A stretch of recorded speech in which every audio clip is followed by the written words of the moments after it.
Renaissance পিরিয়ডটা হচ্ছে সবচেয়ে দামি একটা পিরিয়ড। ইভেন আমরা যে প্রেজেন্ট ওয়ার্ল্ডে আমরা মডার্ন এজ পড়ছি, আমরা এখন পোস্ট মডার্ন পড়ছি, এই মডার্ন পোস্ট মডার্নগুলোও এই রেনেসার মতো এখনও অ্যাপিল তৈরি করতে পারেনি ইংলিশ সাহিত্যে। অর্থাৎ রেনেসা যুগটা হচ্ছে ইংরেজি সাহিত্যের it is called the golden age of English literature. এটাকে বলা হচ্ছে ইংরেজি সাহিত্যের গোল্ডেন এজ।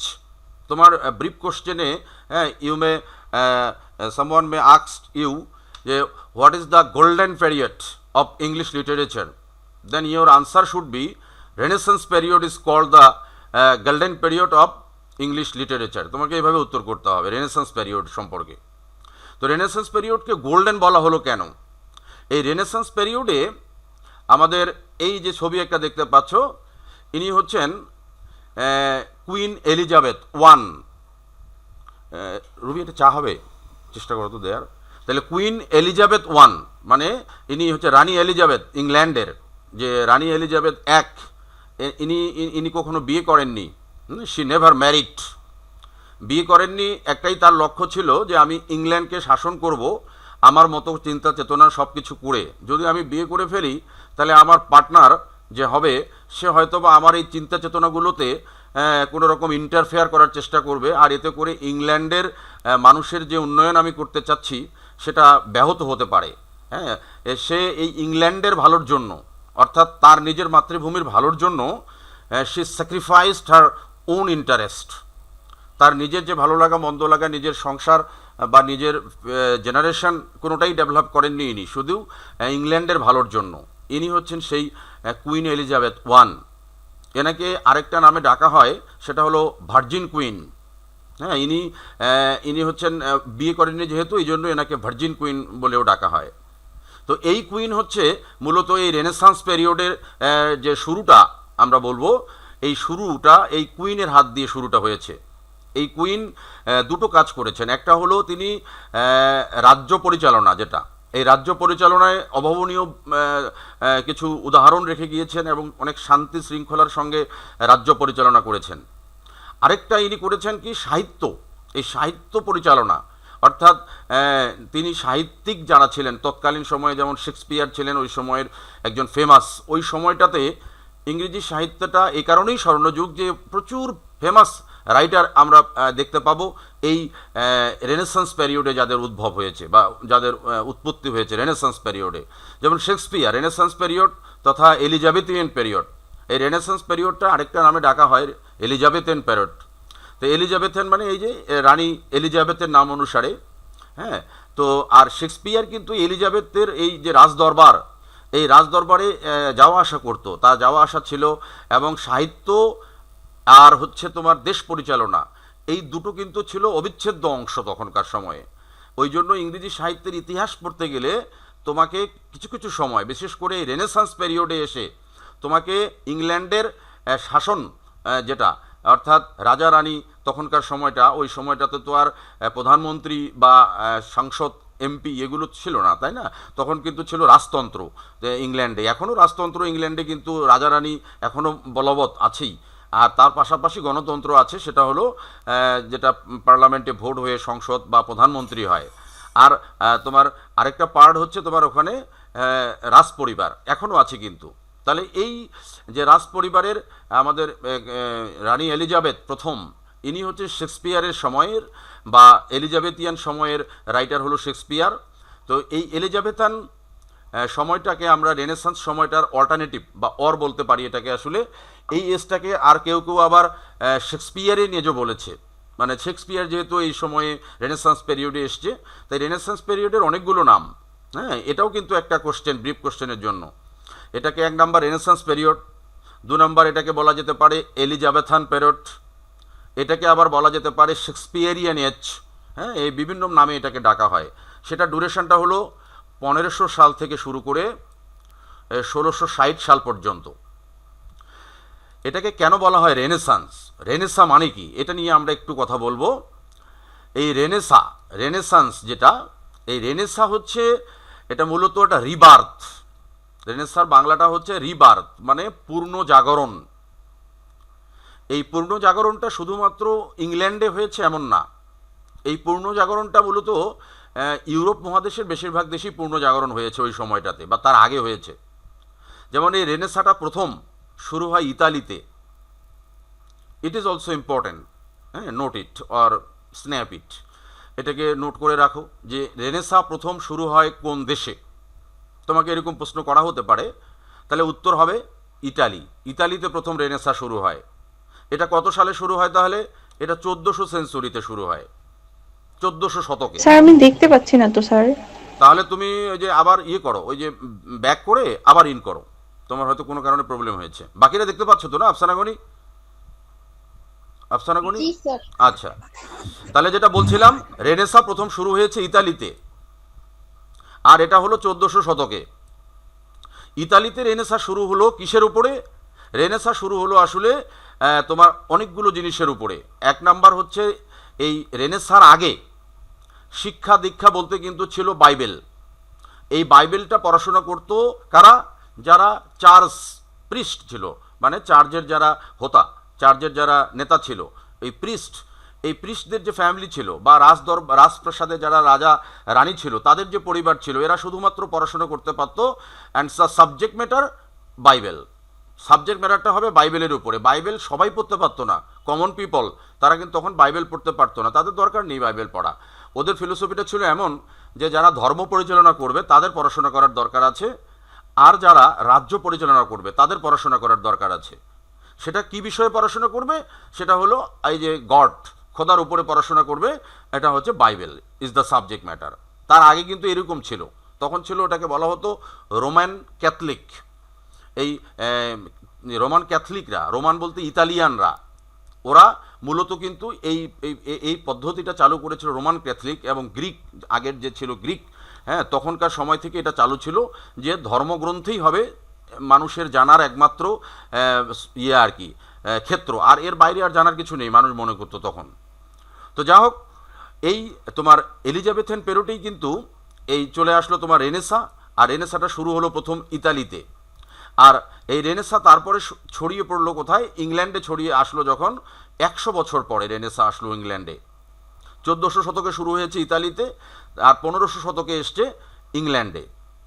এই ইংল্যান্ডে যে রেনেসাটা আসলো, এই রেনেসাটা আসলো কি কি বিষয় নিয়ে, এইগুলো কিন্তু আমি এখানে তুলে ধরেছি। 10টা সাবজেক্ট ম্যাটার আছে রেনেসার। এই এই রেনেসা যুগটাকে বলা হচ্ছে গোল্ডেন এজ। আরেকটা বলা হচ্ছে এই সময় তাহলে রেনেসাতে হলো কি, চার্চেস পাওয়ার লো। তার মানে যেটা ধর্মীয় উপাসনালয় চার্চ, ওদের যে প্রিস্ট ছিল, ওদের পাওয়ারটাকে একটু লেজ করে দেয়া হলো। তার আগে কিন্তু প্রচুর পাওয়ার ছিল চার্চদের, অর্থাৎ বিচার আচার, তখন তো কোর্ট কাচারি কিছু নেই, ওই চার্চের যে প্রিস্ট উনি রায় দেবে, যেটা রায় দেবে ওটাই কার্যকর। উনি রায় দেবে কিভাবে? ওই বাইবেল পড়ে তার রেফারেন্স দিয়ে রায় দেবে একটা যে কোনো ঘটনার, এরকম ব্যাপার ছিল আগে। তো এই চার্চের পাওয়ারটাকে আস্তে আস্তে লেস করা হয় রেনেসায়। তারপরে এই রেনেসার মধ্যে যেটা সবচেয়ে বড় কাজ করে সেটা হলো হিউম্যানিটি ডেভেলপড। এই রেনেসাতে এসে মানুষ সম্পর্কে মানুষের যে মূল্যায়ন, যে সবার আগে মানুষ, হ্যাঁ, আগে ছিল যে আগে রীতিনীতি, বাইবেল বা রীতিনীতি এইটা আগে, তারপর মানুষ, হ্যাঁ, ওই রীতিনীতি অনুযায়ী চলবে। কিন্তু এই রেনেসা যুগে এসে হলো কি, যে মানুষ আগে, মানুষ হচ্ছে সর্বশ্রেষ্ঠ সৃষ্টি আল্লাহর বা গডের। সো এখানে সবার আগে মানবতা, হ্যাঁ, মানুষের জন্য অন্য অন্য সব কিছু যা কিছু হবে, বিজ্ঞান বা আর্টস বা বাইবেল, এভরিথিং হচ্ছে for leading a peaceful life. এটা মানুষের সাথে সুন্দর একটা জীবনযাপন করতে পারে। তো এই মানবতাকে প্রথম তুলে আনা হলো সামনে, হ্যাঁ, মানে মানুষ সবাই সমান আমরা, এই জিনিসটা এই রেনেসা যুগে মোটামুটি শুরু হলো, বা এটা হলো রেনেসার একটা লক্ষ্য আর কি। তারপরে এই রেনেসা যুগে আরেকটা হলো কি, ওমেন এডুকেশন ডেভেলপড। রেনেসা যুগে নারীদের শিক্ষাটা ডেভেলপ করা শুরু করলো। তার আগে কিন্তু নারীরা একেবারেই বঞ্চিত ছিল, যেটা আমাদের বাংলাদেশের ইতিহাসে, বাংলাদেশের শুরুর সময়টাতে আমরা 1971 বা তার পরের সময়টাতে আমরা যদি চিন্তা করি। জি রফিক স্যার, না স্যার এখনো শেষ হয়নি স্যার, একটু চলছে স্যার। না স্যার চলতেছে, আমি ক্লাসের মধ্যেই আছি। না না বুঝবে স্যার, আস্তে আস্তে না না বুঝে স্যার, বুঝে স্যার, ফার্স্ট আছে যারা ক্লাস করতেছে না অনলাইনে, এগুলো স্যার ফার্স্টগুলো, সবাই করতেছে না তো। হ্যাঁ হ্যাঁ স্যার, এটা ভালো আছে স্যার। কারমাইকেলের ইংলিশ ডিপার্টমেন্টের আমার যে স্টুডেন্টদের যে কোয়ালিটি আছে, আমাদের কলেজের এবার first year second year basically যে স্টুডেন্টগুলো আছে আমাদের, এগুলো একদম সেম কোয়ালিটি সম্পন্ন স্যার। এরা ক্যাচ করতে পারে স্যার। তো ঠিক আছে স্যার, পরে কথা হবে আবার। জি, আসসালামু আলাইকুম। হ্যাঁ, হ্যালো, কিরে জান্নাতি? জি স্যার। স্যার জিজ্ঞেস করতেছে তোমরা বুঝতেছো কি না, তো আমি বললাম যে না স্যার, আমাদের এরা মোটামুটি ফার্স্ট আছে। হ্যাঁ, এটা সত্য কথাই বললাম, অবশ্য তোমরা যারা ক্লাস করতেছো অন্তত অনলাইনে, তারা অবশ্যই ফার্স্ট আছো আর কি। তো ঠিক আছে, দেখো তাহলে এখানে আরেকটা জিনিস আসলো, সেটা হলো ওমেন এডুকেশন ডেভেলপ, অনেক গুরুত্বপূর্ণ বিষয় কিন্তু। এই নারীদের শিক্ষা, আগে কিন্তু নারীদের শিক্ষা গ্রহণ করার ইংল্যান্ডে পাওয়ার ছিল না রেনেসার আগে। তখন নারীরা তো একদম ঘরের বাইরে, মানে বাড়ির কাজ ছাড়া অন্য কোনো কাজে আত্মনিয়োগ করতে পারবে না। হ্যাঁ, এরকম ছিল ইংল্যান্ডও কিন্তু একটা সময়। আর রেনেসা যুগে এসে এই ব্যাপারটা চেঞ্জ হয়ে গেল। তখন নারী এক কথায় ওই যে হিউম্যানিটি ডেভেলপ হলো, সব মানুষ সমান। এখানে কে ধর্ম, বৌদ্ধ, কে মুসলিম, কে হিন্দু, কি খ্রিস্টান, বা কে নারী, কে পুরুষ, ইট ডাজন্ট ম্যাটার। হ্যাঁ, তখন এটা চলে আসলো, যেটা আমাদের বর্তমানেও একেবারে প্রকটভাবে চলছে, আমাদের দেশেও এখন চলছে। There is no difference between girls and boys. এখন আর এই পার্থক্য নেই। আমাদের ফিউচার যে নেতৃত্ব বাংলাদেশে, আমাদের দীর্ঘদিন ধরে নারী শাসন করছে। 2 প্রধানমন্ত্রী ছিল নারী, আবার সামনে 2 প্রধানমন্ত্রী যারা হতে যাচ্ছে, আমি যেটা দেখতে পাচ্ছি তারা ডেফিনেটলি নারী, মানে আরও মিনিমাম বাংলাদেশ 20 থেকে 30 বছর শাসন করবে, নারীরাই প্রধান থাকবে। যেমন একজন হচ্ছে তারেক জিয়ার মেয়ে, উনিও অলরেডি বোধহয় ব্যারিস্টারি পাশ করেছেন, এর নামটা এই মুহূর্তে মনে নেই। আরেকজন হচ্ছে শেখ হাসিনা, আমাদের প্রধানমন্ত্রীর মেয়ে, হ্যাঁ, উনিও কিন্তু নারী। এই দুজন নারী আবার রাজনীতিতে চলে আসতেছে, মানে এনারাই আবার শাসন করবে দীর্ঘদিন। তো এই নারীর এডুকেশনটা কিন্তু শুরু হলো আসলে তো কোথায়, ইংল্যান্ডে প্রথম শুরু হলো। সেটা হচ্ছে 1500 শতকে গিয়ে এই রেনেসার সময়টাতে গিয়ে কিন্তু এটা ডেভেলপ করলো প্রথম। এই রেনেসার সময় আর কি হলো, এই যে রোমান কালচার, যেটা গ্রিক কালচার, আর্টস, মিউজিক, এই যে রোমান বা গ্রিক, ল্যাটিন কালচার, যেটা গ্রিক কালচার মানে পুরনো যে কালচারটা ছিল, এই রোমানদের কালচার, ক্যাথলিক কালচার, এগুলো সব আস্তে আস্তে মানে ওগুলোকে আর মানুষ ফলো করা করছে না, বন্ধ করে দেবে। তখন মানুষ নিউ, অর্থাৎ বিজ্ঞানের নতুন নতুন আবিষ্কার সম্পর্কে মানুষ তখন পড়াশোনা করতে চাচ্ছে। মানুষ তখন প্রথম করলো কি, এই যে গ্যালিলিও, যিনি প্রথম আবিষ্কার করেছেন যে পৃথিবী সূর্যের চারিদিকে ঘোরে, তাই না? এই আগে কিন্তু মানুষের চিন্তা চেতনা ছিল যে সূর্য এটাই পৃথিবীর চারিদিকে ঘুরছে। কিন্তু গ্যালিলিও এই রেনেসান্স পিরিয়ডেই, গ্যালিলিও আমাদের প্রথম এই টেলিস্কোপ যেটাকে বলি আমরা, এর একটা পিকচারও আছে, এই গ্যালিলিও প্রথম টেলিস্কোপ আবিষ্কার করলেন এই সময়টাতে। হ্যাঁ, গ্যালিলিও এই সময়টাতে অনেকগুলো সায়েন্টিফিক যন্ত্রপাতি আবিষ্কার হয়। এই যে দেখো, এটা গ্যালিলিও, এই গ্যালিলিও কিন্তু এই যে দাঁড়িয়ে আছে এখানে, হ্যাঁ, গ্যালিলিও, এটা হচ্ছে মিল্টন। এই রেনেসাঁ পিরিয়ডেরই একজন শেষের সময়ে আসবে একজন রাইটার, জন মিল্টন, যিনি লিখছেন প্যারাডাইজ লস্ট, বিখ্যাত একটা রাইটিংস। তারপরে প্যারাডাইজ রিগেইন, হ্যাঁ, এগুলো হচ্ছে অনেক একেবারে মানসম্মত এবং অনেক হাই থট রাইটিং। এই জন মিল্টন, ইনি সেই জিনিয়াস মানুষ। তো ইনি এসছেন রেনেসাঁ যুগেই, শেক্সপিয়ারের পরে ইনি, হ্যাঁ, এই রেনেসাঁ যুগের শেষের দিকে ইনি এসছেন। ইনি দুটো যুগ পাবে, একটা রেনেসাঁ পাবে, আবার একটা নিও ক্লাসিক্যাল পাবে, এই জন মিল্টন। তো মিল্টন এই গ্যালিলিও দাওয়াত দিয়েছিলেন ইতালি, এই গ্যালিলিওর এখানে গিয়েছিলেন মিল্টন, এই যে তোমার এই টেলিস্কোপ দেখতে। প্রথম টেলিস্কোপ এই রেনেসাঁ যুগেই আবিষ্কার হয়। তো এই টেলিস্কোপে প্রথম দেখা গেল যে না, পৃথিবী সূর্যের চারিদিকে ঘুরতেছে, সূর্য ঘুরতেছে না, পৃথিবী ঘুরতেছে। হ্যাঁ, এবং তিনি মহাকাশের আরও অনেক কিছু আবিষ্কার করা শুরু করলেন। অর্থাৎ আমি যেটা বোঝাতে চাচ্ছি, রেনেসাঁ যুগেই প্রথম এই যে আদিম যে ইতিহাসগুলো, আগে যেটা ছিল সেটা হলো জ্ঞানের উৎস বলতেই বাইবেল, এই জিনিসটা থেকে মানুষ বেরিয়ে আসলো, যে আমরা নতুন কিছু এখন জানতে পারি। এই রোমান যে ক্যাথলিক যে ধর্ম, বাইবেল, তারপরে এই যে গ্রিক কালচার, আর্টস, মিউজিক, এই সবগুলো থেকে মানুষ বেরিয়ে আসলো এই রেনেসাঁ যুগে। বেরিয়ে এসে যুগোপযোগী, হ্যাঁ, নতুন জিনিসের দিকে মানুষ ধাবিত হওয়া শুরু করলো। এখানে যেটা হলো রিলিজিয়ান, ধর্ম, এই ধর্ম, তারপরে রিজন, ব্রেইন, সায়েন্স, এগুলোর মধ্যে কনফ্লিক্ট হলো, কনফ্লিক্ট। তোমাদের স্যারের একটু আগে ক্লাসে শুনলাম, ওখানে ক্লাইম্যাক্স একজন প্রশ্ন করলা যে ক্লাইম্যাক্সটা কি আসলে। তো এক্স্যাক্টলি স্যার তো তখন লিটারেচার পড়াচ্ছিলেন না, ওই জন্য বলেননি। ক্লাইম্যাক্সটা হচ্ছে, জেনে নাও, এই যে কনফ্লিক্ট থেকে ক্লাইম্যাক্স তৈরি হবে।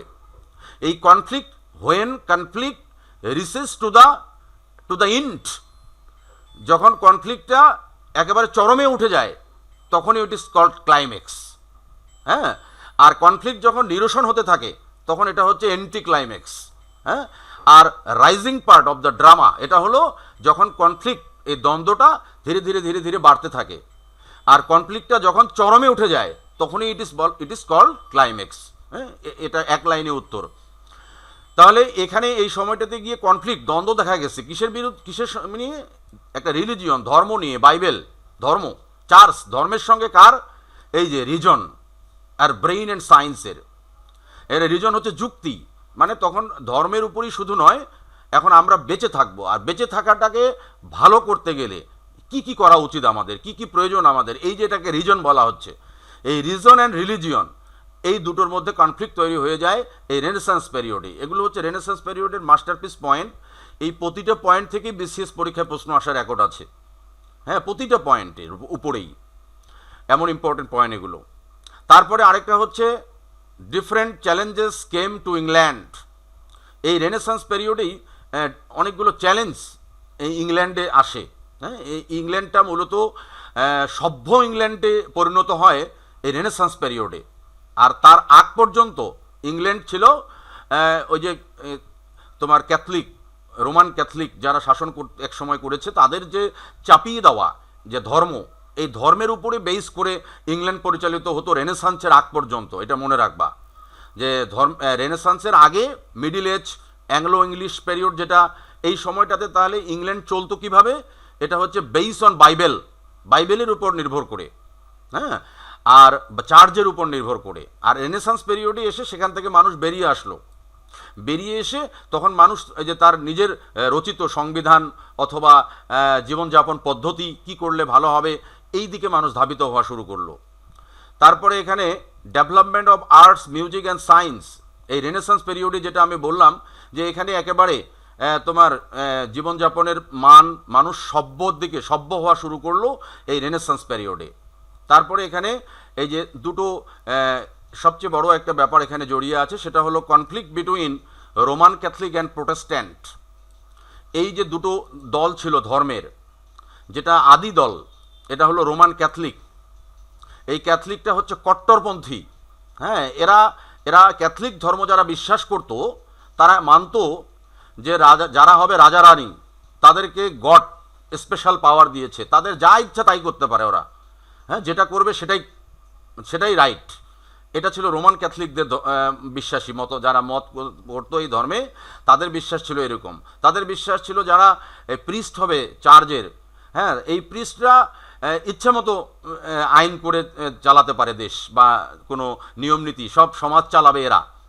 এরা ছিল কট্টরপন্থী। আর আরেকটা ছিল প্রোটেস্ট্যান্ট গ্রুপ। এই প্রোটেস্ট্যান্ট গ্রুপে আমরা এখন আছি। হ্যাঁ, আমরা চাচ্ছি রিফরমেশন, হ্যাঁ, নতুনত্ব আসুক। হ্যাঁ, এই প্রোটেস্ট্যান্টরা হচ্ছে তখন ছিল ইংল্যান্ডে প্রোটেস্ট্যান্ট, এই রেনেসান্সের আগ পর্যন্ত এই প্রোটেস্ট্যান্টরা মাথা উঁচু করে দাঁড়াতে পারেনি। প্রোটেস্ট্যান্টরা হচ্ছে আধুনিক, এরা চাচ্ছে যে ধর্ম অবশ্যই পালন করতে হবে। হ্যাঁ, ধর্ম একজন মানুষকে নিজের হিসাব নিজেকে দিতে হবে কাল কিয়ামতে, বা নেক্সট যেটা ওয়ার্ল্ড আসতেছে, এই ওয়ার্ল্ডের পরের ওয়ার্ল্ড, হ্যাঁ, এই পৃথিবীর পরের যে অনন্ত জীবন, সেখানে প্রত্যেকটা মানুষকে তার নিজের হিসাব দিতে হবে। তাহলে তাকে চাপিয়ে দেওয়া যাবে না ধর্ম। সে তার নিজের হিসাব যেহেতু নিজেই দেবে, তাহলে তার নিজের ইচ্ছা অনুযায়ী সে কাজ করুক। এটা হলো প্রোটেস্ট্যান্টদের মতামত। হ্যাঁ, এটা হলো সমাজতন্ত্রের কথা। এই প্রোটেস্ট্যান্টরা মূলত সমাজতন্ত্র, যেটা আমাদের শেখ মুজিবুর রহমানও একটা সময় সমাজতন্ত্র প্রতিষ্ঠার জন্য এই বাংলাদেশ স্বাধীন করেছিলেন। তার একটা 4টা লক্ষ্য ছিল, তার মধ্যে একটা ছিল এই সমাজতন্ত্র। রানী এলিজাবেথ যে কুইন এত সুন্দর করে ইংল্যান্ড শাসন করেছেন, ওনারও কিন্তু মূল মন্ত্র ছিল সমাজতন্ত্র। তাহলে এই প্রোটেস্ট্যান্টরা হচ্ছে সমাজতন্ত্র প্রোটেস্ট্যান্ট। তো এই সময়টাতে গিয়ে রোমান ক্যাথলিক আর প্রোটেস্ট্যান্ট, এই দুটো দলের মধ্যে সংঘাত আমরা দেখতে পাবো, অনেকদিন ধরে চলছিল। এবং এই রেনেসান্স পিরিয়ডে এসে প্রোটেস্ট্যান্টরা জিতে গেল, প্রোটেস্ট্যান্টদের সম্মান দেওয়া হতো তখন। এবং রেনেসান্স পিরিয়ডে এই প্রোটেস্ট্যান্টরা প্রথম এই ইংল্যান্ডের ক্ষমতায় আসে। তাছাড়া তার আগে কিন্তু রোমান ক্যাথলিক অনুসারীরা এই ইংল্যান্ডের শাসনভারে ক্ষমতায় ছিল সবসময়। তাহলে এটা একটা বিরাট বড় রিফরমেশনের যুগ হচ্ছে এই রেনেসা পিরিয়ডটা, ওই জন্য ইম্পর্ট্যান্ট। রেনেসা পিরিয়ডে প্রকৃত মানবতা তাহলে শুরু হলো রেনেসা পিরিয়ডে। রেনেসা পিরিয়ডে মানুষের জ্ঞানের হলো রেনেসান্স। এই যে আমি এখানে একটা সুন্দর কথা বলেছি, এটা পয়েন্ট মনে রাখবা, সেটা হলো রিবার্থ অফ ক্লাসিক্যাল নলেজ। মানে মানুষের যে জ্ঞান, এই জ্ঞানটা রেনেসার আগ পর্যন্ত সীমাবদ্ধ বাইবেলের উপরে। আর রেনেসার পরেই এটা কিন্তু ছড়িয়ে পড়লো, এটা একেবারে বিভিন্ন সাইডে, আকাশ বাতাস সবখানেই মানুষ তখন গবেষণা করা শুরু করে দিল, এটা রেনেসা থেকে। তাহলে it is the rebirth of classical knowledge, এটা আমাদের জ্ঞানেরও রিবার্থ। তাহলে এই রেনেসা পিরিয়ডটাতে, এখন দেখো রেনেসা পিরিয়ডটাতে 4টা ভাগ আছে, অত্যন্ত ইম্পর্টেন্ট এই 4টা ভাগ। এই 4টা ধাপ থেকেও তোমাদের ব্রিফ কোশ্চেন, ব্রড কোশ্চেন এবং শর্ট কোশ্চেন অথবা বিসিএস কোশ্চেন সবগুলো জায়গায় এই 4টা ধাপই কমন ইম্পর্টেন্ট আসে। তাহলে রেনেসা পিরিয়ড শুরু হলো 1500 সালে আর শেষ হলো গিয়ে 1660 সালে, এই তো রেনেসা পিরিয়ড। এই রেনেসা পিরিয়ডের আগে কি ছিল আমরা দেখেছি, সেটা ছিল মিডল ইংলিশ পিরিয়ড। আর মিডল ইংলিশের যে লাস্ট সময়টা 100 বছর, এটা হলো ব্যারেনিং, আমরা জানি ব্যারেনেস, এটা ওই সময় অনুর্বর, কোনো সাহিত্য চর্চা ভালো হয়নি তখন। তো এই রেনেসা পিরিয়ডের শুরুটা, এখানেও কিন্তু আমাদের ব্যারেনেস বলতে পারি আমরা, এটাকে হচ্ছে প্রিপারেশন অফ রেনেসান্স।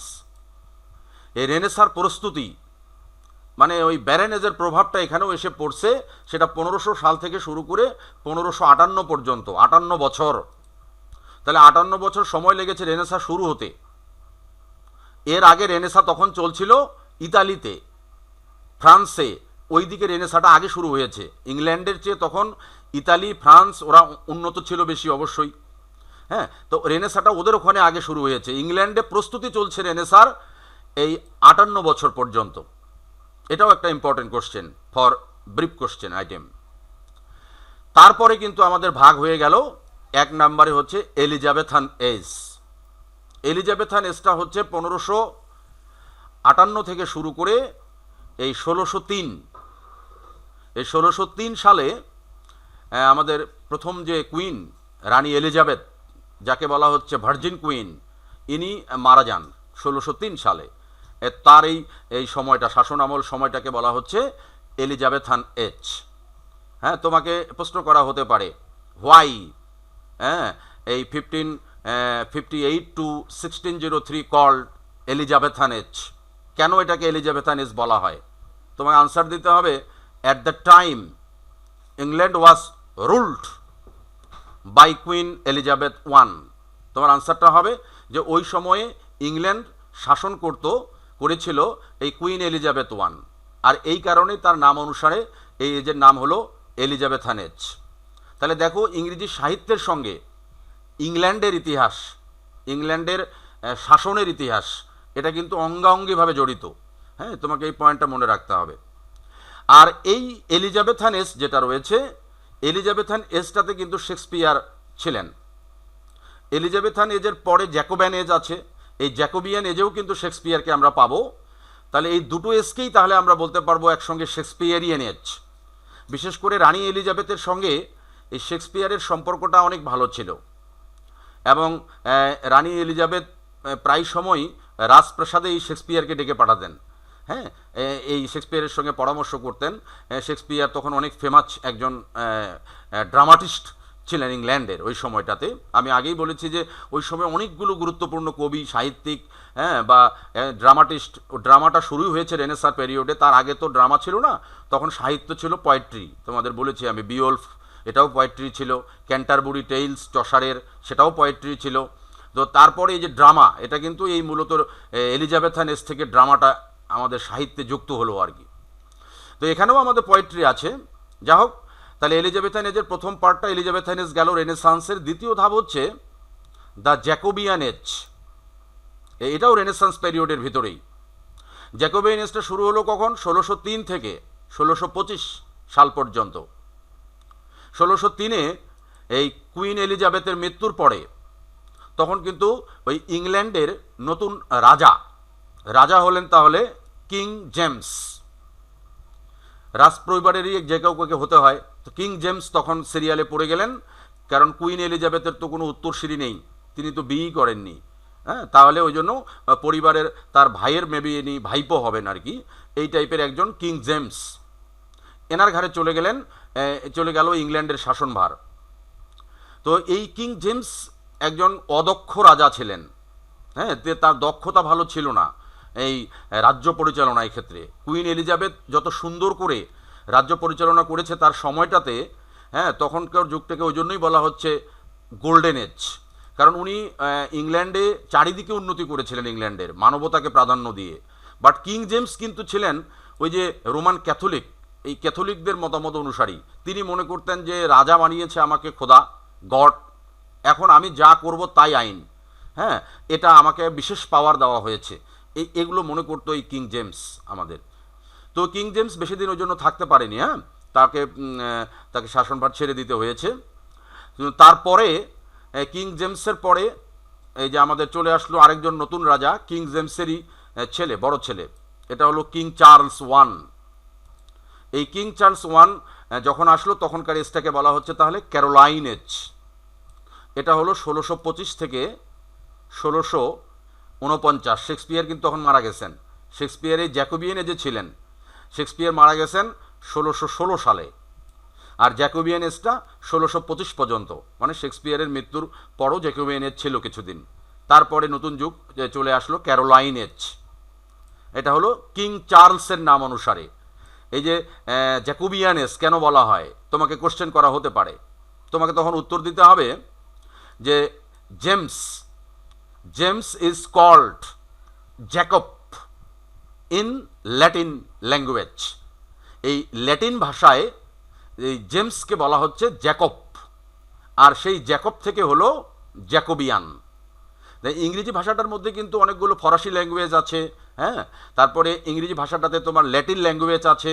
যেমন আমরা শেক্সপিয়ারের অনেকগুলো যখন ড্রামা পড়তে যাব, হ্যাঁ, বিভিন্ন ইয়ারে আছে এটা, তো সেকেন্ড ইয়ার থেকে শুরু হবে তোমাদের শেক্সপিয়ারের ড্রামা পড়া।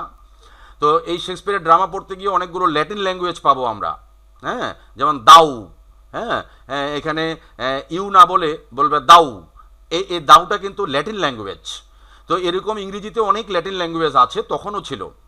তাহলে জেমসের ল্যাটিন নাম হলো জ্যাকব, আর সেই জ্যাকব থেকে এসটার নাম হলো জ্যাকোবিয়ান এজ। আশা করি ব্যাপারটা বুঝতে পারছো। তারপরেরটা হচ্ছে কিং চার্লস ওয়ান। এই চার্লসের ল্যাটিন নাম হচ্ছে তাহলে এই ল্যাটিন নামের সঙ্গে সঙ্গতিপূর্ণ এই ক্যারোলাইন এজ। হ্যাঁ, তারপরে এসে লাস্ট যেটা রেনেসা পিরিয়ডের, সেটা হলো কমনওয়েলথ পিরিয়ড। এই কমনওয়েলথ পিরিয়ডটা অনেক ইম্পর্ট্যান্ট রেনেসা পিরিয়ডের। কমনওয়েলথ পিরিয়ডটা শুরু হলো 1449 সালে, আর কমনওয়েলথ পিরিয়ডটা শেষ হলো 1660 সালে। তবে অল্প সময়, মাত্র 11 বছর কমনওয়েলথ পিরিয়ড। তাহলে কমনওয়েলথ পিরিয়ডের নামটা কমনওয়েলথ পিরিয়ড হলো কেন? এখানে ওই সময়ে ইংল্যান্ডে এই চার্লস ওয়ানের পরে, চার্লস ওয়ানকে আসলে হত্যা করা হয়, হ্যাঁ, ইনিও খুব একটা ভালো শাসক ছিলেন না, তার বাবার অনুসারী ছিলেন অনেকটা। এই যে অলিভার ক্রোমওয়েল, এই অলিভার ক্রোমওয়েল ছিলেন একজন প্রোটেস্ট্যান্ট, মানে আধুনিক ধর্মীয় মতাবলম্বী মানুষ। আর যারা ওই যে রোমান ক্যাথলিক, মানে একদম কট্টরপন্থী যারা ধর্মে, এরা ছিলেন এই যে জেমস, চার্লস, এরা হচ্ছে কট্টরপন্থী ছিলেন। আর এলিজাবেথ যে ওয়ান কুইন, উনিও কিন্তু ছিলেন অনেকটা ক্যাথলিক, মানে সরি, উনি ছিলেন অনেকটা প্রোটেস্ট্যান্ট, মানে ওই যে উদারমনা তোমার ধর্মীয় মানুষ ছিলেন। তাহলে এই অলিভার ক্রোমওয়েল, ইনি হচ্ছেন একজন তোমার হলো প্রোটেস্ট্যান্ট। দ্যাট মিন্স ইনি হচ্ছে আধুনিক ধর্মীয় মতাবলম্বী একজন মানুষ। এই অলিভার ক্রোমওয়েল অর্থাৎ প্রোটেস্ট্যান্টরা এই প্রথম ক্ষমতায় আসলো এই যে কমনওয়েলথ পিরিয়ড, এই যে 1649 সালে প্রথম তারা এই ক্ষমতায় আসলো ইংল্যান্ডে। মানে এদের কথা হলো ধর্ম যার যার নিজের কাছে, সবার আগে মানুষত্ব, হ্যাঁ, এই মতামতকে নিয়ে তারা কিন্তু এগিয়ে আসলো। অনেক দিন থেকে যুদ্ধ করছিল ওরা এই মতামতকে নিয়ে এস্টাবলিশ করার জন্য, কিন্তু এরা ফাইনালি এস্টাবলিশড হয়ে গেল, মানে ইংল্যান্ডের ক্ষমতায় তারা বসলো। এই অলিভার ক্রোমওয়েল বসে গেল, এই প্রোটেস্ট্যান্ট গ্রুপের লিডার, ইনি ইংল্যান্ডের ক্ষমতায় বসলেন। তাহলে এই যে তার যুগটা হলো 1649 থেকে 1660। হ্যাঁ, এইটাকে বলা হচ্ছে কিন্তু পিউরিটান এজ, যেহেতু উনি ছিলেন প্রোটেস্ট্যান্ট, হ্যাঁ, উনি ক্যাথলিক ধর্মের ছিলেন না, মানে কট্টরপন্থী ছিলেন না, তাই ওটাকে ওই এজটাকে বলা হচ্ছে পিউরিটান পিরিয়ড। এই এজটাকে আরেকটা নাম বলা হয়, এই যে Milton, John Milton age of Milton. এই সময়ে আমাদের বিখ্যাত রাইটার মিল্টন এসেছিলেন এই পিউরিটান এই পিরিয়ড অথবা এই কমনওয়েলথ পিরিয়ডে, হ্যাঁ, ওই জন্য এটাকে এজ অফ মিল্টনও বলা স্যার হয়। একটা কোশ্চেন ছিল। বলো বলো রে। আপনি সেদিন বললেন যে, স্যার আপনি বললেন সেদিন যে এইটা নাকি শেক্সপিয়ারে নেই। হ্যাঁ, এটাকে তো শেক্সপিয়ারিয়ানও বলা হয়। এই যে রেনেসান্স পিরিয়ডটা আছে না, এই রেনেসান্স জি স্যার। পিরিয়ডটাকে পুরোটাকেই শেক্সপিয়ারিয়ানিস বলা হয়। এই রেনেসান্সের পুরোটাকেই শেক্সপিয়ারিয়ানিস বলা যাবে। এই শেক্সপিয়ার। স্যার আমার খাতায় আমার খাতায় লিখে রাখছি 4 নম্বরে কমনওয়েলথ পিরিয়ড বা শেক্সপিয়ারিয়ান পিরিয়ড হ্যাঁ, বা হ্যাঁ। ও পিউরিটান শেক্সপিয়ারিয়ান, পিরিয়ড স্যার। তখন তো এই একসঙ্গে সবগুলো এসকে আমি একটা সিনোপসিস দিয়েছি, ধারণা। এখন তো ভেঙে ভেঙে পড়াচ্ছি ডিটেইলে, এখন ভিতরে ঢুকতেছি। ওই জন্য আমি শেক্সপিয়ারকে এবার ভাগ করে নিয়ে গেছি কোথায় আসলে অরিজিনালি শেক্সপিয়ার ছিলেন তার জীবদ্দশায়, কিন্তু শেক্সপিয়ারের লেখনীর প্রভাবটা এই পুরো রেনেসান্স পিরিয়ড যুগ পর্যন্ত বিস্তৃত ছিল আর কি। শেক্সপিয়ার পুরো রেনেসান্স আচ্ছা স্যার। পিরিয়ডটাকেই ডোমিন করেছে। তার মৃত্যুর পরেও দীর্ঘদিন তিনি এই রেনেসান্স পিরিয়ডটাকে ডোমিন করেছেন আর কি। হ্যাঁ, এই স্যার শেক্সপিয়ারের আপনি এমন ছিলেন।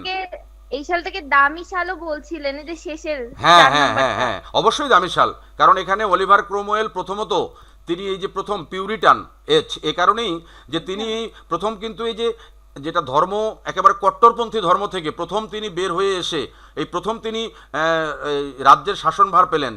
এই তোমার আধুনিক মতাবলম্বী মানুষ, অর্থাৎ সমাজতন্ত্র মতাবলম্বী মানুষ, এই প্রথম অলিভার ক্রোমওয়েল ইংল্যান্ডে ক্ষমতা পেয়েছেন। সো এই সময়টা অবশ্যই অনেক গুরুত্বপূর্ণ সময়। কারণ তার আগ পর্যন্ত হচ্ছে যে যারা যারা হচ্ছে কট্টরপন্থী ওরাই শাসন করেছে ইংল্যান্ডকে। তাহলে আমরা এখানে 4টা ধাপ দেখে ফেললাম। এই এজটাকে 4টা ভাগে ভাগ করা হচ্ছে। এলিজাবেথান এজ, তার সময়টা মনে রাখবা। আর কেন এলিজাবেথান এজ নাম হলো, এই কুইন এলিজাবেথের নাম অনুসারে মনে রাখবা। তারপরে দ্বিতীয়টা হচ্ছে জ্যাকোবিয়ান এজ, সময়টা মনে রাখবা। আর কেন জ্যাকোবিয়ান এজ নাম হলো এটা মনে রাখতে হবে। তারপরে 3 নাম্বার হচ্ছে ক্যারোলাইন এজ, সময়টা মনে রাখবা। আর কেন ক্যারোলাইন এজের নাম হলো, এই যে কিং চার্লসের নাম অনুসারে। তারপরেরটা হচ্ছে কমনওয়েলথ পিরিয়ড, সময়টা মনে রাখবা। আর কমনওয়েলথ পিরিয়ড নামটা হলো কেন, এই অলিভার ক্রোমওয়েলের নাম অনুসারে। অলিভার ক্রোমওয়েল কে ছিলেন? তিনি ছিলেন একজন প্রোটেস্ট্যান্ট নেতা, এবং এ কারণেই এস্টার আরেকটা নাম হলো পিউরিটান পিরিয়ড। এই এজটার আরেকটা নাম বলা যায় এজ অফ মিল্টন, এই এজে মিল্টন ছিলেন, এই জন্যই এজটাকে এই 3টা নামে ডাকা যায়। তাহলে এই হলো আমাদের মোটামুটি রেনেসান্স পিরিয়ডের 4টা ধাপ সময় সহকারে, এবং এই সময়টার সঙ্গে রাস পরিবারেরও একটা ঘনিষ্ঠ সম্পর্ক বিদ্যমান। তাহলে এবারে আমরা চলে যাব এই যে রেনেসান্স পিরিয়ড, এই রেনেসান্স পিরিয়ডের বিখ্যাত রাইটার কারা কারা ছিলেন, মোটামুটি তাদের সম্পর্কে একটা ধারণা আমাদের লাগবে। এটা আমাদের সিলেবাসে অন্তর্ভুক্ত। তাহলে এবার সেটা দেখো। এই যে এলিজাবেথান এজ, এটার আরেকটা নাম আমরা যেটা বললাম একটু আগে, the golden age of English, হ্যাঁ, এটাও বলা যায়। তাহলে এই এলিজাবেথান এজ, যেটা এখানে আমাদের দামি দামি যে রাইটারগুলো ছিলেন সেগুলোর নামগুলো এখানে দেওয়া আছে, এটা অবশ্যই মনে রাখতে হবে। একটা হলো ক্রিস্টোফার মার্লো, ফ্রান্সিস বেকন, এই বেকনের অব স্টাডিজ আছে তোমাদের ফার্স্ট ইয়ারই। Edmund Spenser, Sir Walter Raleigh, তারপরে উইলিয়াম শেক্সপিয়ার। এগুলো হচ্ছে এলিজাবেথান এজের সেই বিখ্যাত কয়েকজন রাইটার। তারপরে আসো জ্যাকোবিয়ান এজ, এই রাইটারগুলো এখানে দেওয়া আছে, এই যে অনেকগুলো রাইটার। জন ডান, এখানেও শেক্সপিয়ার ছিলেন। তারপরে মাইকেল ড্রাইটন, হ্যাঁ, জন ওয়েবস্টার, এলিজাবেথ ক্রেজ, বেন জনসন, দামি রাইটার। হ্যাঁ, তারপরে লেডি ম্যারি ওর্থ, হ্যাঁ, ইনি নারী রাইটার তখন তো ছিলেন না, খুব কম। এই যে লেডি ম্যারি ওর্থ একজন ছিলেন। এগুলো সব রেনেসান্স পিরিয়ডের রাইটার। আমি ভাগ ভাগ করে দিয়েছি আর কি, যে এলিজাবেথান এজে কারা ছিল, জ্যাকোবিয়ান এজে কারা ছিল, হ্যাঁ, তারপরে ক্যারোলাইন এজে রাইটার কারা ছিল। এই যে ক্যারোলাইন এজে রাইটার ছিল জন মিল্টন, হ্যাঁ, রবার্ট বুর্টন, জর্জ হারবার্ট।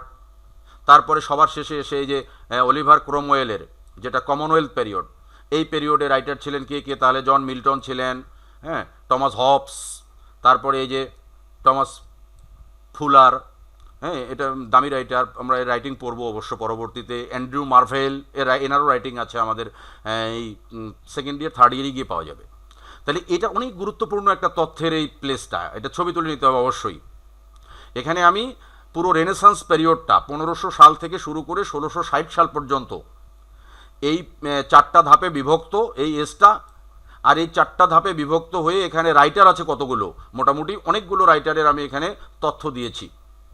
হ্যাঁ, যেটা এলিজাবেথেন এজের রাইটার, জ্যাকোবিয়ান এজের রাইটার, তারপরে ক্যারোলাইন এজের রাইটার আর কমনওয়েলথ পিরিয়ডের রাইটার, আলাদা আলাদা করে দেখানো আছে এই সময়টাতে, এইটাতে। তাহলে এদের মধ্যে সবচেয়ে দামি হলো, আমরা আগে থেকেই বলছিলাম যে এটাকে শেক্সপিয়ার নিজে বলা হয়, সেটা দামি ব্যক্তিটা হলো শেক্সপিয়ার। এই শেক্সপিয়ার মূলত আসলে ইংরেজি সাহিত্যটায় নতুন রূপ দিয়েছেন। তাকে বলা হচ্ছে যে he is the father of modern English literature. Exactly he is the father of English drama. সেই ইংরেজি ড্রামার মূলত জনক ছিলেন ইনি। যেমন আমরা যদি বলি ফাদার অফ প্রোসকে, তাহলে you have to put the answer যে Bacon is the father of প্রোস।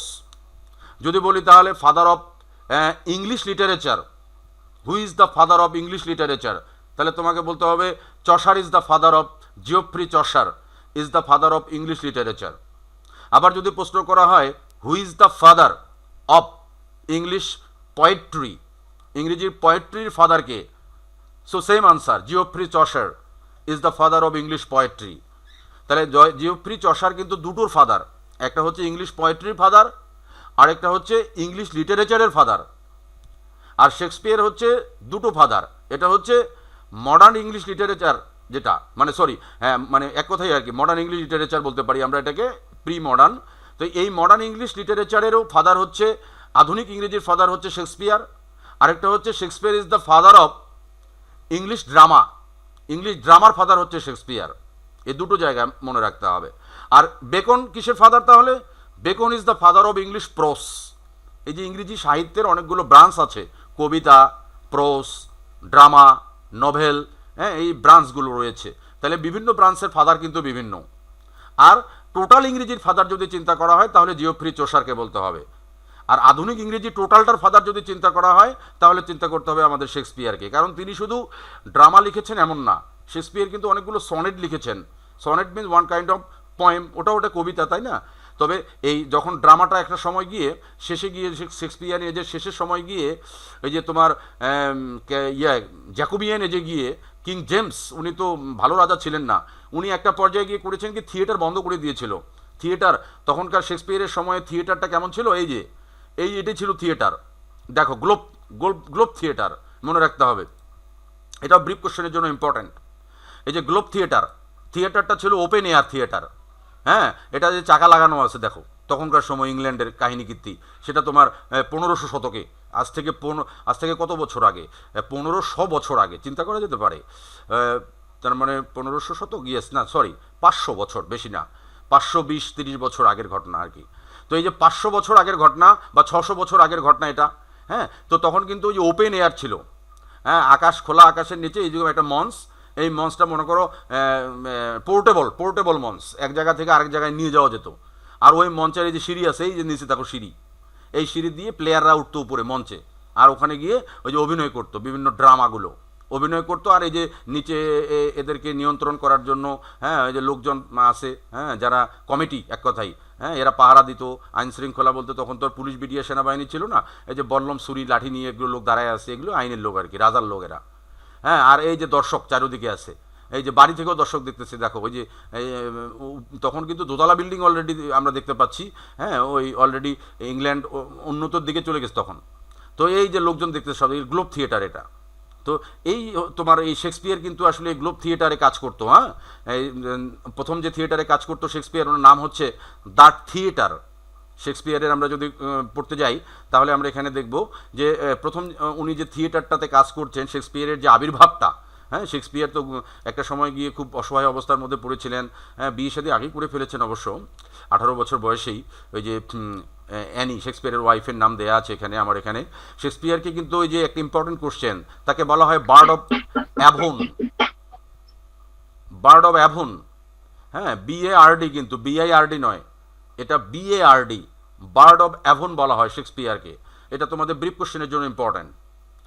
Who is called the bard of Avon, হ্যাঁ, কাকে বলা হয় বার্ড অফ অ্যাভন? তোমাকে বলতে হবে শেক্সপিয়ার ইজ কল্ড, হ্যাঁ, বার্ড অফ অ্যাভন। আবার সিম্পলি তাকে দি বার্ডও বলা হয়, হ্যাঁ, সিম্পলি তাকে দি বার্ড, BARD, হ্যাঁ। এটা স্পেলিংটা মনে রাখতে হবে, এটা কিন্তু ব্রিফ কোশ্চেনের জন্য মোস্টলি ইম্পর্টেন্ট একটা আইটেম আর কি। তাহলে শেক্সপিয়ার তার জীবদ্দশায় বা তার মৃত্যুর পরেও কিছু লেখা প্রকাশিত হয়েছিল, অল্প কিছু লেখা। আর শেক্সপিয়ার মূলত লিখছিলেন এই যে 39 প্লেস, মনে রাখতে হবে। তিনি 39টা ড্রামা লিখেছেন, হ্যাঁ, তার এই লিখনী জীবনে। 39 প্লেস, হিউজ। এবং তার এই প্লেগুলো কিন্তু ম্যাক্সিমাম প্লেগুলোই কিন্তু এই যে আমাদের এই যে এরকম মঞ্চ, এই মঞ্চে কিন্তু মঞ্চায়িত হতো। হ্যাঁ, শেক্সপিয়ার নিজেও একটা এরকম মঞ্চের সঙ্গে কানেক্টেড ছিলেন, তার ওই মঞ্চ থেকে তিনি মালিকানা ছিল আর কি। হ্যাঁ, পার্টনারশিপ প্রথম দিয়েছিলেন, তারপরে একটা সময় মালিকানাও নিয়ে নিয়েছিলেন। তো এই এই এরকম কিন্তু শেক্সপিয়ার 39 প্লেস লিখেছেন, অনেকগুলো প্লে মঞ্চায়িত হয়েছে ওই সময়। তো শেক্সপিয়ার কিন্তু ইউনিভার্সিটি উইট ছিলেন না, একটা পয়েন্ট মনে রাখতে হবে যে ইউনিভার্সিটি উইট, এই শেক্সপিয়ার ছিলেন কিন্তু মূলত ইউনিভার্সিটিতে তিনি পড়াশোনা করেননি। হ্যাঁ, তিনি স্কুলে পড়েছেন, গ্রামার স্কুল আর কিছু স্কুলে পড়াশোনা করেছেন। হ্যাঁ, ল্যাটিন পড়েছেন উনি, হ্যাঁ, গ্রিক পড়েছেন উনি। তার লেখনীগুলোতে ল্যাটিন ল্যাঙ্গুয়েজ পাওয়া যায়, তার লেখনীগুলোতে গ্রিক মিথোলজির খবর পাওয়া যায়। তার মানে তিনি যেগুলো পড়েছেন এটা তার লেখনীতেই প্রকাশ পাওয়া যায়। তার লেখনীগুলোতে তিনি ফলো করেছেন গ্রিকের পুরাতন যে রাইটার আছে, নাম হলো সেনেকা। হ্যাঁ, উনি যে ট্রাজেডিগুলো লিখেছেন ওই গ্রিকের সময়ে, যেমন ইডিপাস রেক্স একটা ওরকম টাইপের ট্রাজেডি, অনেক পুরাতন। তো এই গ্রিকের যে ল্যাটিনের যে পড়াগুলো, এগুলো কিন্তু শেক্সপিয়ার লেখনীতে আছে। তার মানে তিনি যে একদম পড়াশোনা করেননি তা না। তার ছোট জীবনটা কিন্তু স্কুলে পড়াশোনা ছিল, কিন্তু তিনি ইউনিভার্সিটি পড়েননি। হ্যাঁ, তাকে ইউনিভার্সিটি উইট বলা হবে না, ইউনিভার্সিটি উইট আছে। যেমন ধরো এই যে স্যার টমাস মুর, এই স্যার টমাস মুর ইনি একজন ইউনিভার্সিটি উইট। তার মানে তিনি পড়াশোনা করেছেন ক্যামব্রিজে বা অক্সফোর্ডে, হ্যাঁ, এগুলোতে পড়াশোনা করে তারা রাইটার হয়েছেন। এগুলোকে বলা হচ্ছে ইউনিভার্সিটি উইট। আর শেক্সপিয়ার কিন্তু ইউনিভার্সিটি উইট ছিলেন না। হ্যাঁ, তো এই যখন শেক্সপিয়ার প্রথম এই ড্রামা লেখা শুরু করলেন, তখন একজন ইউনিভার্সিটি উইট এই মিটিংয়ে আলোচনা করলেন শেক্সপিয়ারকে নিয়ে, যে আমাদের একটা এমন ভাষাটা এরকম ছিল, বাংলায় আমি বলছি, যে একটা কাক, এই একটা কাক, সে মানে এমন ধরনের কাক যে কাকটা এই আমাদেরই জিনিসপত্র ছিনিয়ে নিয়ে, হ্যাঁ, সে মনে করো যে এমন করে ছিনিয়ে নিয়ে যাচ্ছে, কিছুই বলার নেই। এবং সে এখন আস্তে আস্তে মানে ইগল হয়ে যাচ্ছে আর কি। অর্থাৎ ওই ইউনিভার্সিটি উইটরা বলতেছে যে এই লেখালেখি, ড্রামা, এগুলো তো আমাদের কাজ, আমরা ইউনিভার্সিটিতে পড়াশোনা করে জ্ঞান অর্জন করেছি। কিন্তু একজন ব্যক্তি শেক্সপিয়ার, সে ইউনিভার্সিটিতে পড়াশোনা করেনি, বাট তার লেখনীগুলো কিন্তু ভয়ঙ্করভাবে মানে মঞ্চায়িত হওয়া শুরু হয়েছে। এবং সে কিন্তু ফেমাস হতে যাচ্ছে, আমাদেরকে ডিঙিয়ে যাচ্ছে। সে আমাদেরই জিনিসপত্র ধার করে নিয়ে যাচ্ছে না পড়ে, কিন্তু সে আমাদেরকে ডিঙিয়ে যাচ্ছে। মূল কথাটা এরকম ছিল আর কি। তার মানে শেক্সপিয়ার কিন্তু এটা বাইবর্ন জিনিয়াস, এটা গড গিফটেড মেধাবী ছিলেন, তিনি ইউনিভার্সিটি উইট ছিলেন না। তাহলে লিখছেন 39 প্লেস, তারপরে লিখছেন 154 সনেট। হ্যাঁ, তিনি 154টা সনেট লিখছেন। বিশেষ করে তিনি সনেটগুলো লিখছেন ক্যারোলাইন এজে। হ্যাঁ, ওই সময় তো ওই যে ড্রামার, নাটক, থিয়েটারগুলো বন্ধ করে দিছিল আমাদের এই কিং চার্লস। হ্যাঁ, বন্ধ করে দেওয়ার কারণে তখন এই সনেটের দিকে শেক্সপিয়ার আগ্রহী হন বেশি করে।